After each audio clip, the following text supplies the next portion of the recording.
बँकेत नोकरी करणारा एक साधा मराठी तरुण आणि आज जगातील सर्वात मोठ्या फिल्म फेस्टिवलच्या रेड कार्पेटवर दिमाखात चालणारा सुपरस्टार.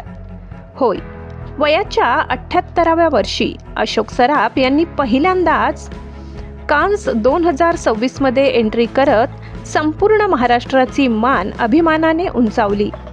पांढरा पारंपरिक बंदगला, हात जोडून केलेला नमस्कार आणि मराठी संस्कृतीचा जागतिक मंचावर झळकलेला ठसा. सोबत होत्या अभिनेत्री निवेदिता सराफ. दोघांचाही मराठमोळा लूक सोशल मीडियावर झालाय तुफान व्हायरल. अशोक मामांना तुमच्याकडून एक लाईक मिळायलाच हवा. मराठी माणूस जग जिंकतोय. जय महाराष्ट्र.